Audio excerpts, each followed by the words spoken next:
The Supreme Court says a Maryland man has to be brought back to the US after being deported and locked up in El Salvador. But no word on when or if he's coming home. The US and Iran resume talks on Iran's nuclear program.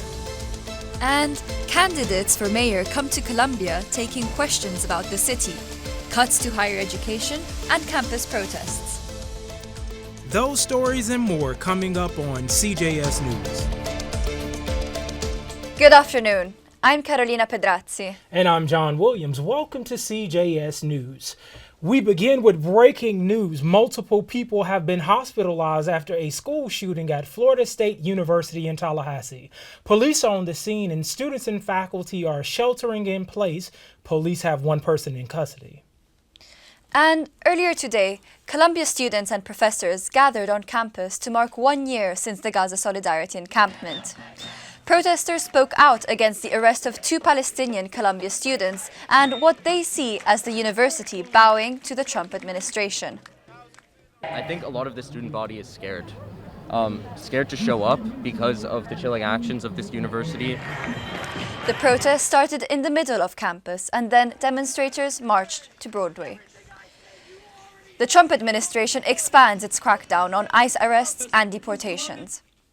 Yesterday, the Justice Department released documents that it claims shows Kilmar Abrego Garcia was affiliated with MS-13, a Salvadoran gang in the US.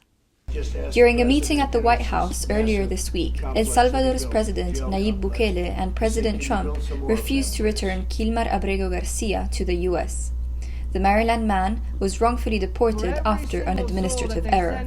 Abrego Garcia is being held in one of El Salvador's gang prisons, despite a 9-0 Supreme Court ruling ordering the Trump administration to facilitate his return. Meanwhile, the Trump administration's crackdown on student protesters continues. This week, legal U.S. resident and Columbia University student Mohsin Mahdawi was detained by ICE as he arrived at a Citizenship and Immigration Services office in Vermont to take his naturalization exam. Mahdawi had been involved in campus protests against Israel's war in Gaza. He now faces deportation to the West Bank, where advocates warn his life could be in danger if he's placed in Israeli detention. Mahdawi is the 9th Columbia University student targeted for deportation. Nationwide, the number of student visa revocations is climbing into the hundreds. A Louisiana immigration judge ruled in favor of deporting Mahmoud Khalil, agreeing with the Trump administration that his presence poses potentially serious foreign policy consequences. Khalil, the first student detained in this crackdown over a month ago,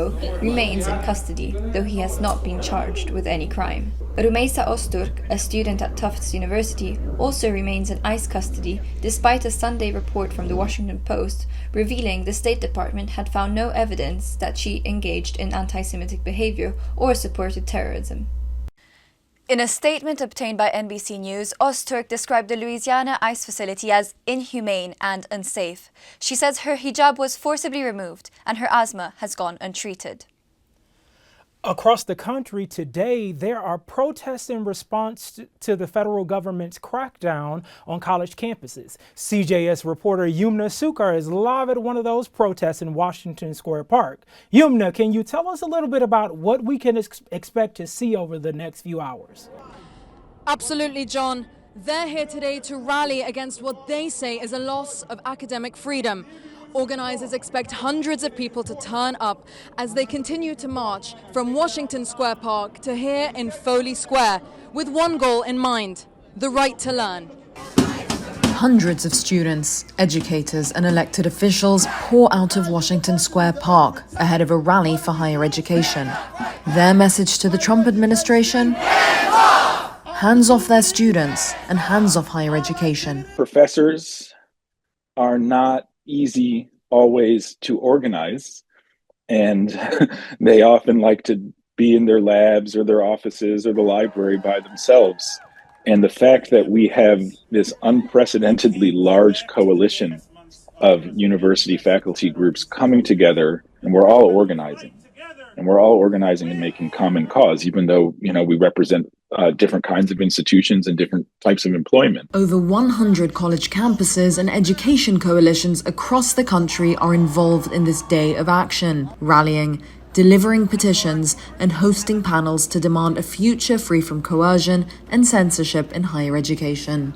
Schools are being disallowed from teaching students important information. Since taking office, President Trump has threatened educational institutions with federal grant freezes if they don't follow his administration's requests. Last month, Columbia University, the epicenter of last year's pro-Palestine protests, complied. But earlier this week, Harvard became the first school to push back, the school's president writing in a statement, quote, "Neither Harvard nor any private university can allow itself to be taken over by the federal government." On Wednesday, Republican Representative Elise Stefanik defended the Trump administration's response to freeze $2 billion in grants. These schools are not entitled to U.S. taxpayer dollars if they're not living up to the standards and not protecting civil rights of Jewish students. But organizers say that education should be apolitical and that today's rally is for the right to learn. Because we're educators organizing this, we believe that people who come in to the rally with one set of ideas might come out from the rally with a new set of ideas. Organizers say we can see more events like this moving forward, and that the Trump administration's crackdown on campuses is only adding more fuel to their fire. Live from Lower Manhattan, Yumna Sukar, CJS News. Now in foreign policy news. The US and Iran are talking about limiting Iran's nuclear capabilities in exchange for easing US economic sanctions. This after a weekend meeting in Oman and another scheduled for this Saturday in Rome. Earlier, I spoke with Richard Nephew, a senior researcher at the Center on Global Energy Policy. Thank you for joining us. This initial round of talks has been described as constructive. What realistically can be expected? And I think we need to keep our expectations in check because the distance between the U.S. and Iranian positions is still pretty considerable. Problem one is U.S. expectations for what a deal should cover and whether or not we're asking for something that the Iranians just can't simply provide or won't provide. I mean, they could do a number of different things. And whether or not the Iranians can be convinced that the United States is to be trusted after we backed out of a deal in 2018 under this president. And what leverage does the US actually have? Well, I think the United States has got considerable leverage still, in terms of economic pressure and the ability to use military force. Ahead of the talks, some Israeli politicians called for a Libya model to be applied to Iran, referring to the full dismantlement of nuclear capability. To what extent will US negotiators take Israel's requests into account? Well, I think the United States will take Israel's requests into consideration, but that doesn't necessarily mean they're going to be determinative. I think Trump doesn't fully trust Netanyahu on this. So, when the Libya model gets brought up, we're talking about considerable intrusive access into Iran's military programs to achieve that.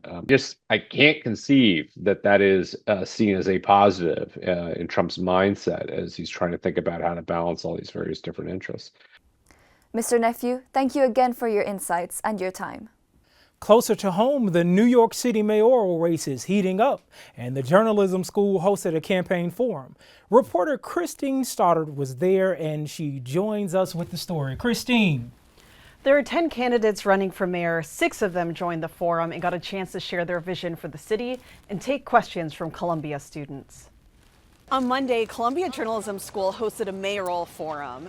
Democratic nominee hopefuls Adrienne Adams, Michael Blake, Whitney Tilson, Jessica Ramos, and Zelnor Miri all participated. Plus, there was independent Jim Walden. But the real tea, every candidate was asked about Columbia, their thoughts on federal funding cuts. As mayor of this city, it would again be my responsibility to speak out against these federal cuts. I think we have to utilize the 10th Amendment in the same way to protect our local institutions and ensure that there are no unconstitutional grabs. And what about banning face coverings during protests? Would you have sent in the NYPD here into campus? No. But sending in the NYPD to harm students, Hell no, that's not what any mayor should be doing. Yes, I know that's not going to win me many fans in the room, but again, I fully support peaceful protest as much as I agree with it.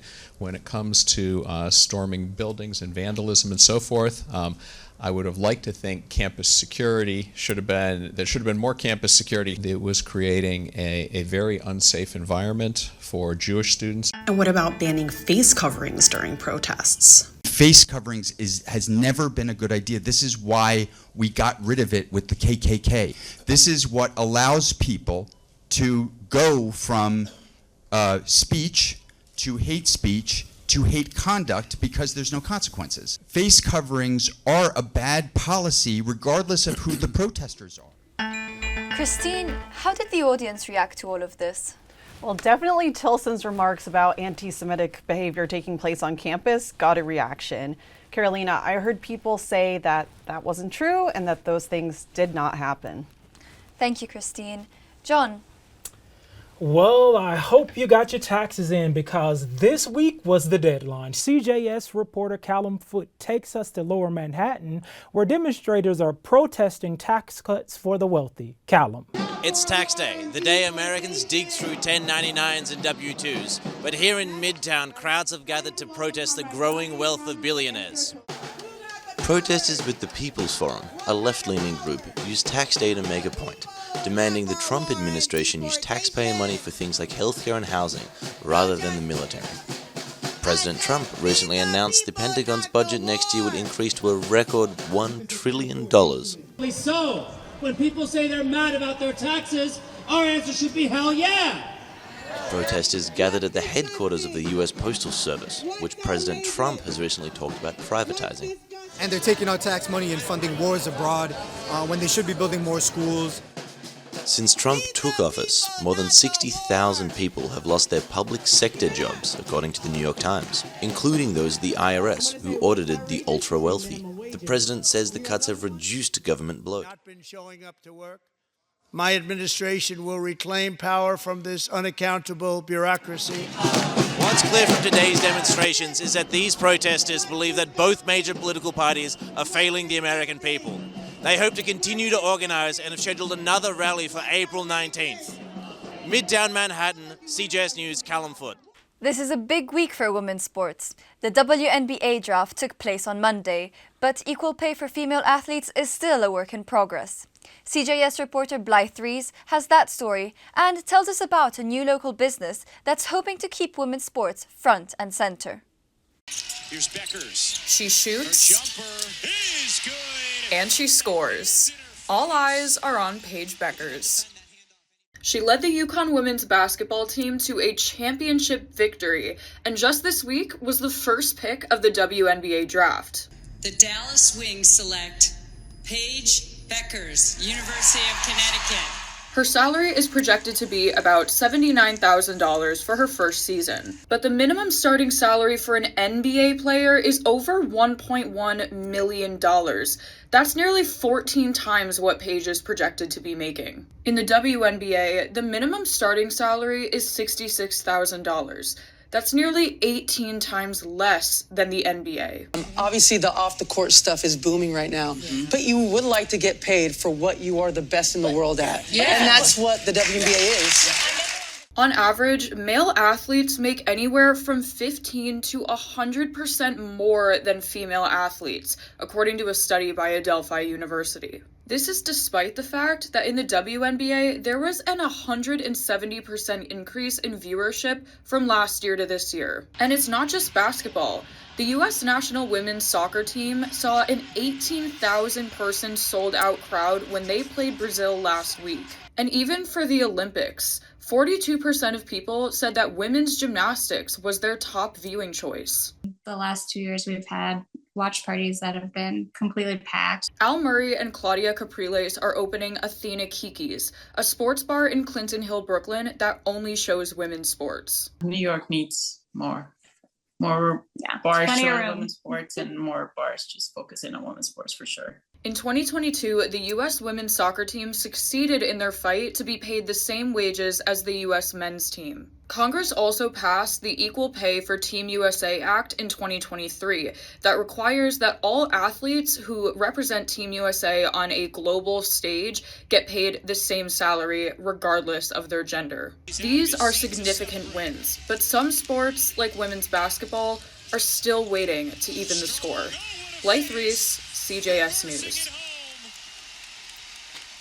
Thanks, Blythe. Athena Kiki's is set to open in Brooklyn this summer. Staying local, John, I hear you were in Harlem for an important event this weekend. Yes, I'm a proud graduate of the premier historically black college and university, Florida Agricultural and Mechanical University. You can sense the pride, right? I spent Sunday in Harlem at HBCU Springcoming, the world's largest HBCU alumni festival.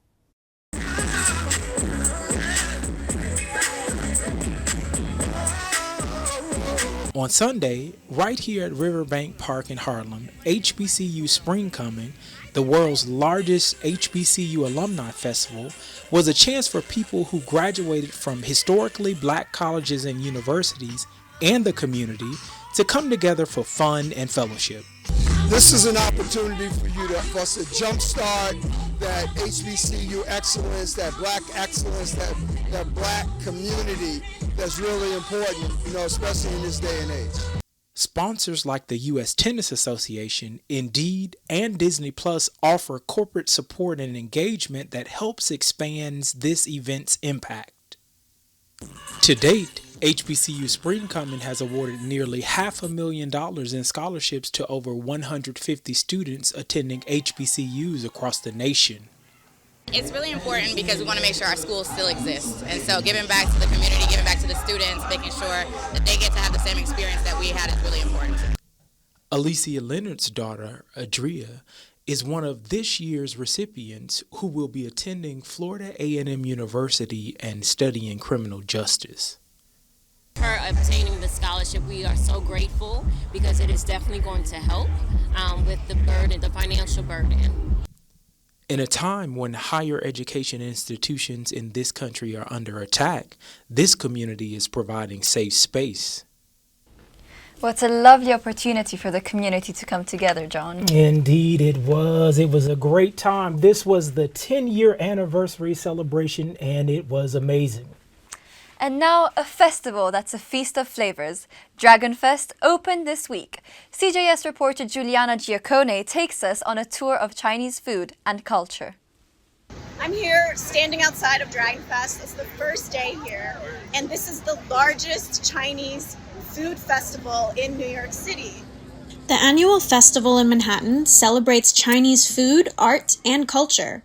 And it's a way for over 100 Chinese restaurants and small businesses to connect with New Yorkers. I spoke with vendors at the event's kickoff week who say the festival is important for their business's visibility and growth.